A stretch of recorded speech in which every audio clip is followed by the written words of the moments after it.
Então, olha só, continuando aqui o debate, né? Bem, das comissões temáticas, tem uma específica que eu queria tratar com vocês, que é a mais importante delas, que é a Comissão de Constituição e Justiça. Provavelmente vocês já ouviram falar dela na televisão, no jornal. Essa, gente, é a principal comissão temática, sem dúvidas. Por quê?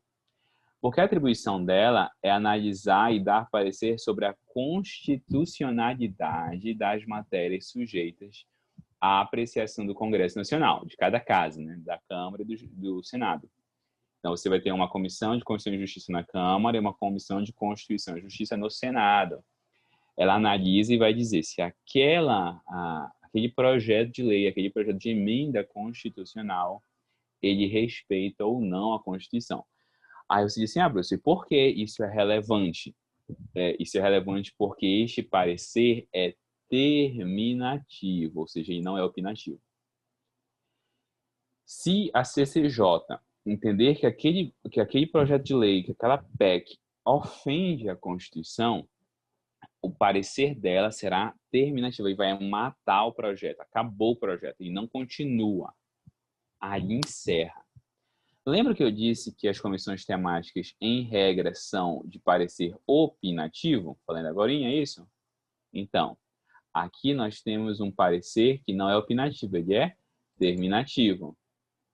Então, não é uma simples opinião sobre a constitucionalidade, é uma decisão.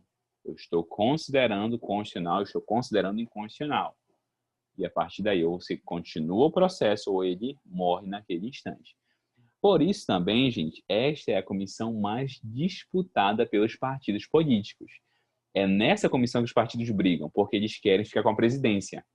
O governo quer ficar com a presidência, aí a maioria quer a presidência, porque quem controla a CCJ controla boa parte do fluxo dos projetos. Então, isso é muito importante, porque o presidente vai nomear o relator, vai designar os relatores, melhor dizendo, e os relatores vão dar os pareceres.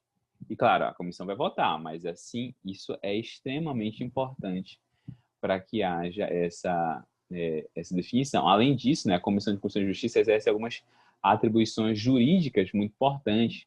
Ela participa de sabatinas, ela promove sabatinas, né, dizendo de autoridades. Então, assim, o papel dela é um papel muito significativo. Tá? Bem, vamos começar então com a Comissão Parlamentar de Inquérito, a famosa CPI. Bora ver o que diz a Constituição sobre CPIs, para a gente poder começar. Artigo 58, aqui. Artigo 58, parágrafo 3º. As comissões parlamentares de inquérito, olha o que ela diz aqui, que terão poderes de investigação próprios das autoridades judiciais. Ou seja, as comissões parlamentares de inquérito, o inquérito parlamentar, ele é exercido semelhantemente a um inquérito conduzido pela magistratura, pelos magistrados. Tá bom? Inquérito não é um processo penal. A gente faz uma comparação que assemelha-se muito à ideia de juízo, do primeiro juízo, o juízo do processo penal, né? Da investigação. Esse inquérito parlamentar, então, ele vai ter poderes que um juiz teria. Claro, tem algumas exceções. Tem uma exceção específica, muito relevante, mas a gente vai ver só amanhã. Além de outros previstos nos regimentos das respectivas casas, Câmara e Senado. Essas comissões serão criadas pela Câmara e pelo Senado, normalmente separadamente, ou uma CPI na Câmara ou uma CPI no Senado. Essa é a regra. Tá? Cada casa tem suas próprias comissões. Mas a Constituição autoriza que sejam feitas em conjunto, ou seja, a chamada CPMI, Comissão Parlamentar Mista de Inquérito, que é uma comissão formada por senadores e deputados. Tá bom? Como é que ela vai ser criada? Mediante o requerimento de 1/3 dos seus membros, para apuração de fato determinado e por prazo certo. sendo que suas conclusões, se for o caso, serão encaminhadas ao Ministério Público para a responsabilidade civil ou criminal dos infratores. Bora lá entender um pouquinho melhor como funciona isso? Então, olha só, gente. A CPI, ela exerce a função do Legislativo de fiscalizar fatos de relevância pública. Então, o Poder Legislativo tem a atribuição de fiscalizar, em geral, fatos públicos, né? Fatos que interessem à sociedade.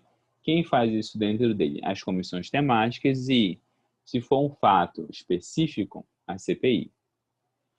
Então, ela vai investigar aqueles fatos e vai tirar uma conclusão, vai dar uma conclusão sobre aqueles fatos.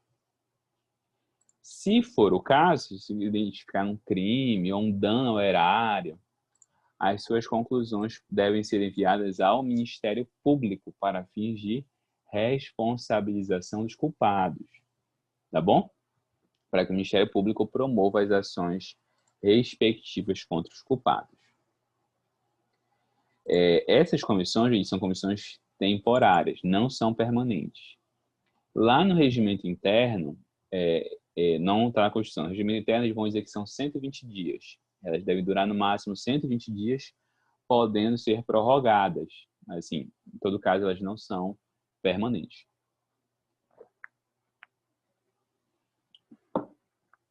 Elas são temporárias e têm atribuições sobre fatos determinados no ato da sua criação. A criação vai dizer, olha, eu quero investigar este evento, este fato, esta situação. Então, CPIs que nós já tivemos neste país, muito famosas. CPI do caso, CPI dos Correios, na época lá do Mensalão. CPI das fake news hoje, né? Está em funcionamento ainda hoje. Deixa eu ver aqui mais. CPIs famosas que nós tivemos no país. Você lembra dessas duas? Isso, teve a CPI da pedofilia, verdade, Adrinha. Adrinha também lembrou isso. Então, são CPIs normalmente famosas, normalmente elas têm efeitos significativos até, algumas, né, como a CPI da pedofilia. E ela pega esse fato e vai investigá-lo. Teve a CPI do apagão aéreo, CPI que investigou lá os eventos daquela época que teve... Né? Ainda não. Da época que teve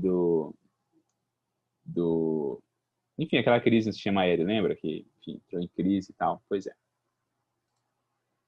Gente, para ser criado, o que é que eu preciso? Requerimento de 1/3 dos membros da Câmara ou do Senado, ou seja, 171 assinaturas de deputados ou 27 assinaturas de senadores, tá? 1/3. Definir o fato determinado, né? Definir o que vai ser investigado e definir o prazo, lembrando que no segundo regimento interno,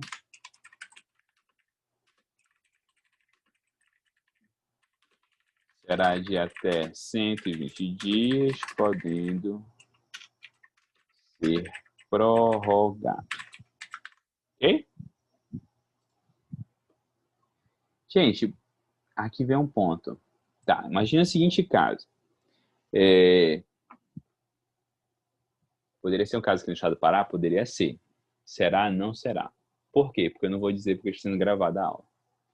Imagina que e aqui as mesmas regras se aplicam por analogia, por simetria aos estados. Eu não sei quantos deputados nós temos aqui no estado. Sou um mau cidadão, né? Mas vocês também são maus cidadãos, vocês também não sabem. Então, pronto, tá? Nós por nós. Vamos supor que sejam 60, para ficar fácil o cálculo, tá? Sejam 60 deputados estaduais que nós tenhamos. Mas não são 60, são menos. Desses 60, eu preciso de 1/3 de assinaturas para instalar uma CPI. Então, vamos supor que de 60, 20, né? 1/3, 20, assinaram uma CPI para investigar a situação da atuação do governo do estado na pandemia, tá? Então, a CPI para investigar lá os eventos relacionados ao governo do estado. Enfim, fatos públicos e notórios, né? Bem, aí chegou no plenário. da Alepa. E aí, vamos supor, são 60, né? 20 votaram para montar a CPI, só que 40 são a base do governador, a base do governo, né? Então, 40 disseram assim, não, a gente não quer. Nós não vamos deixar essa CPI funcionar. Nós não vamos permitir a instalação dela.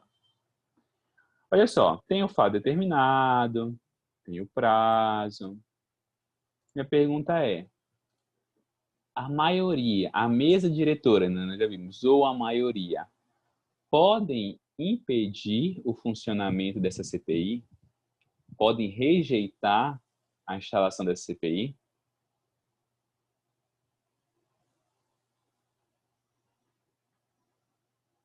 O que vocês me dizem? Foi um terço, 20 assinaturas. 40 são contrários, mas 20 assinaram, ou seja, um terço assinou.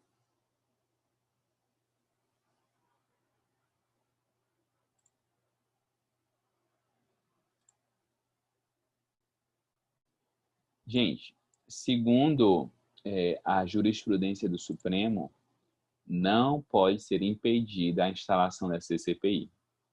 A maioria não pode impedir o funcionamento de uma CPI que teve esses requisitos cumpridos.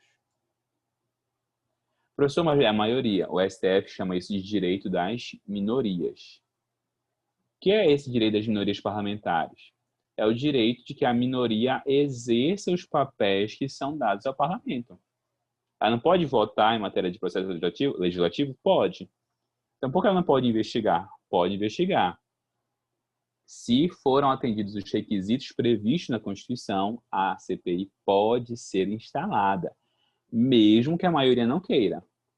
Mesmo que a maioria não queira. Ok? Então, olha só, deixa eu procurar aqui, deixa eu ver se eu encontro o caso para mostrar para vocês.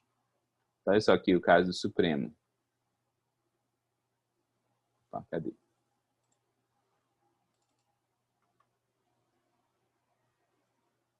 Tá aqui, ó, o primeiro caso, ADI 3619, diz o seguinte: a Constituição do Brasil assegura, deixa eu copiar para lá que está um pouquinho pequeno.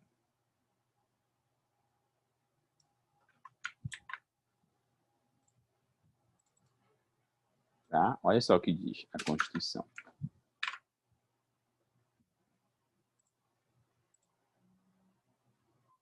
Eita, quebrou tudo. A Constituição do Brasil assegura a 1/3 dos membros da Câmara e a 1/3 dos membros do Senado a criação de CPI, deixando, porém, ao destino do próprio parlamento, né, ao seu destino. A garantia assegurada a 1/3 dos membros da Câmara ou do Senado estende-se aos membros da Assembleia Legislativa estaduais. Garantia das minorias, ou seja, eles têm o direito à instalação da CPI. Então, o modelo federal de criação e instalação das CPIs constitui matéria a ser compulsoriamente observada pelas casas legislativas estaduais. Olha só o que diz aqui, que é o ponto que eu queria tocar. A garantia da instalação da CPI independe de deliberação plenária. Ou seja da Câmara, seja do Senado, seja da Alepa, seja da Assembleia Legislativa. Não há razão para a submissão do requerimento de constituição de CPI a qualquer órgão da Assembleia Legislativa. Os requisitos indispensáveis à criação das CPIs estão dispostos... Estão dispostos estritamente no artigo 58 da Constituição. Tá? ADI 3619, de autoria do ministro Eros Grau. O ministro Eros Grau foi um grande ministro do Supremo, já aposentado. Ok? Ficou compreendido isso aqui, gente? Tranquilamente ou não tranquilamente? Sim? Perfeito. Vamos encerrar por aqui e amanhã nós continuamos, tá bom? Vamos ver quais são os poderes que a CPI tem efetivamente, tá?